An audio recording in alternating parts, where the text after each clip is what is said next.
The tragic legend of Empress Sisi, a beautiful but broken queen, Elizabeth of Bavaria, known as Empress Sisi, was a girl who dreamed of freedom but found herself trapped in a golden cage.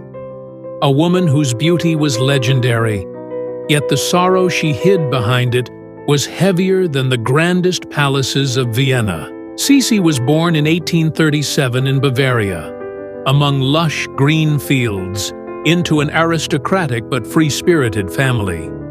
She rode horses, despised courtly etiquette, and never imagined that her fate would be entwined with a throne. But when her mother took her and her older sister, Helene, to Vienna for a marriage arrangement with Emperor Franz Joseph, Sisi's life changed forever. The emperor was supposed to choose Helene, but the moment he saw Sisi, he was captivated.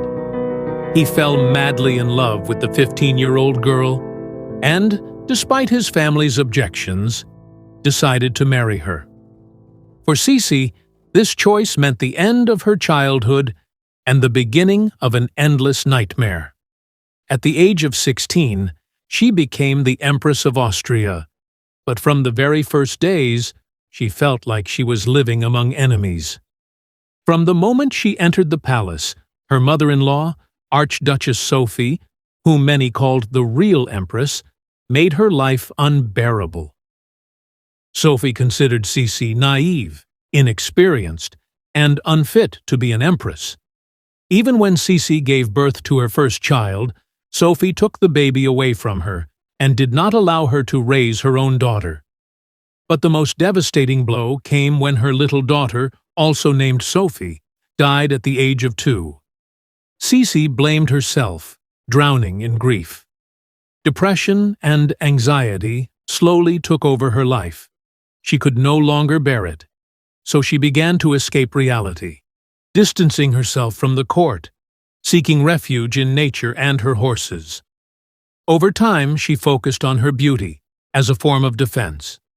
In a world where no one listened to her, Sisi realized that if she could not have political power, she could at least gain power through her legendary beauty. She became obsessed with her appearance. It is said that every day her hair was brushed for 3 hours. It was so long and heavy that it often gave her severe headaches. Her diet was extreme. Sometimes she would eat nothing but a single cup of broth or an orange just to maintain her figure.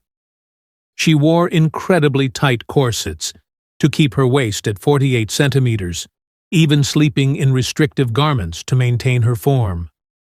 She spent hours exercising, practicing gymnastics, and even had a private workout room in her palace. But the more she perfected her beauty, the emptier and lonelier she felt. Beauty was not freedom. It was not love. It was not power. It was just a mask hiding a woman exhausted by life.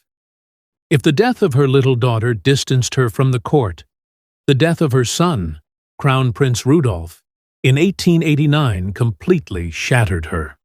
Rudolph, the only son and heir to the throne, had spent his life under his father's harsh expectations.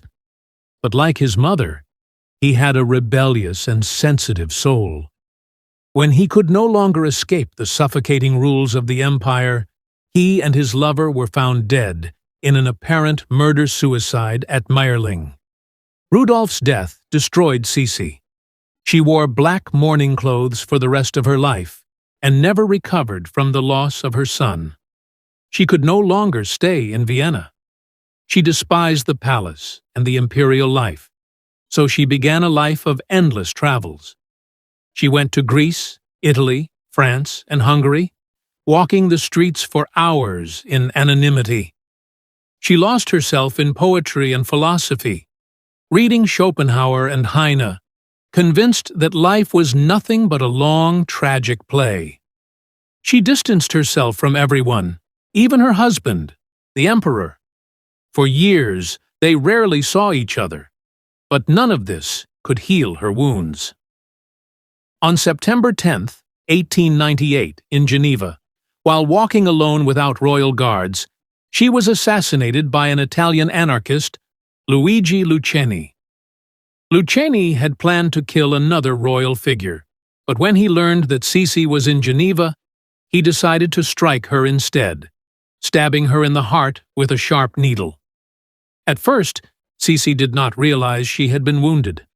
After a few steps, she suddenly collapsed. Her last words were, "What happened?"